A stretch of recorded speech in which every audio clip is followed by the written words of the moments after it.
로마가 최고의 전사로 키워낸 이 남자. 결국 로마 군단 3개를 사흘 만에 전멸시킵니다. 우리만 몰랐던 사실이었습니다. 여기 로마 역사상 최악의 패배로 기록된 사건이 있어요. 서기 9년 가을, 로마 황제 아우구스투스에게 급보가 도착합니다. 정계 3개 군단이 전멸했다는 소식이었어요. 아우구스투스는 그 자리에서 벽에 머리를 찌으며 이렇게 절규했다고 전해집니다.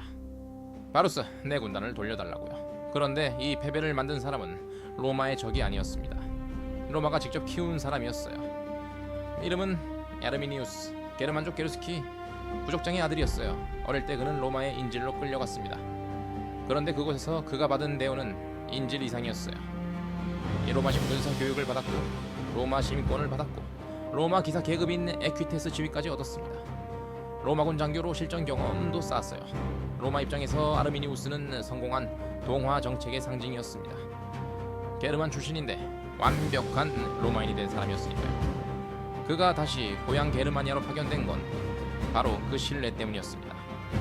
로마 총독 바루스는 아르미니우스를 최측근으로 두고 게르만족 통치를 맡겼어요. 하지만 아르미니우스는 겉으로만 로마인이었습니다. 서기 9년 여름 그는 은밀히 여러 게르만 부족을 규합하기 시작했어요. 그리고 바루스에게 거짓 정보를 흘립니다. 라인강 서쪽에서 반란이 일어났으니 이것이 진압하러 가야 한다고요. 바루스는 그 말을 믿었어요.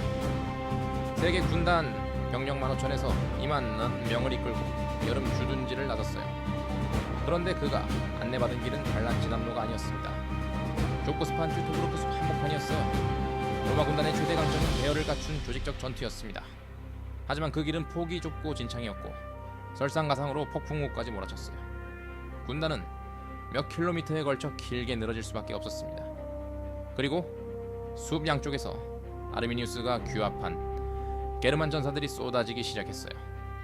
전투는 사흘간 계속됐습니다. 로마 군단은 대열을 갖출 공간조차 없이 하나씩 무너져 갔어요. 총독 바루스는 패배가 확실해지자 스스로 검의 몸을 던졌습니다. 3개 군단이 그렇게 사라졌어요. 로마 역사상 가장 치욕적인 패배 중 하나였습니다. 이 소식이 로마에 전해졌을 때 아우구스투스는 몇 달간 수염도 깎지 않았다는 기록이 있어요. 그리고 이 전투 이후 로마는 라인강 동쪽 게르마니아 정복을 영원히 포기합니다.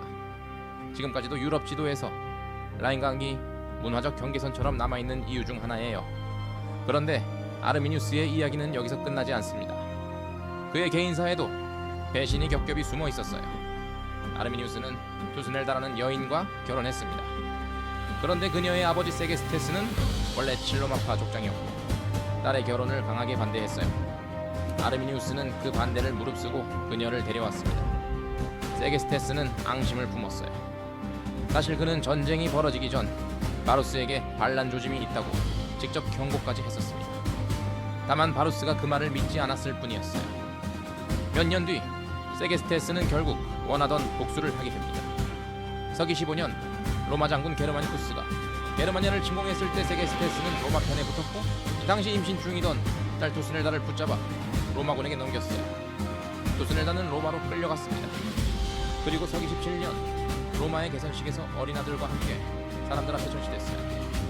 아버지의 조국을 무너뜨린 남자의 아내이자 아버지에게 배신당한 딸이었습니다. 그녀는 다시는 고향으로 돌아가지 못했습니다. 아르미니우스는 이후 평생 재혼하지 않았어요. 심지어 아르미니우스에게는 친형제와의 갈등도 있었습니다. 동생 플라부스는 끝까지 로마군에 남았어요. 어느 전투 직전 두 형제는 강을 사이에 두고 서로에게 소리치며 언쟁을 벌였다는 기록도 남아 있습니다. 한쪽은 로마의 장교로, 한쪽은 로마에 맞서는 부족장으로요. 로마를 무너뜨린 영웅에게는 이렇게 사방이 배신과 균열투성이었습니다. 그리고 서기 21년 마지막 반전이 찾아옵니다. 아르미니우스를 죽인 건 로마가 아니었어요. 그의 힘이 너무 커지자 그가 왕이 되려 한다고 의심한 게르만 귀족들이 그를 암살했습니다. 향년 37, 8이었어요. 로마 최강의 군단을 무너뜨리고 라인강 동쪽을 지켜낸 남자는 결국 자신이 지켜낸 바로 그 사람들 손에 목숨을 잃었습니다. 로마를 배신한 그를 게르만족은 오랫동안 해방자로 기억했어요. 훗날 독일 민족주의가 그를 헤르만이라는 이름으로 영웅화했을 정도입니다. 하지만 정작 그 자신은 로마에게도 자기 민족에게도 완전히 받아들여지지 못한 채 최후를 맞았습니다. 로마가 가장 신뢰했던 사람이 로마를 무너뜨렸고 그가 지켜낸 사람들이 그를 죽였습니다. 여러분은 아르미니우스를 영웅이라고 생각하시나요? 아니면 배신자라고 생각하시나요? 역사책에는 결과만 있습니다. 역사의 빈칸은 그 사이를 찾아냅니다.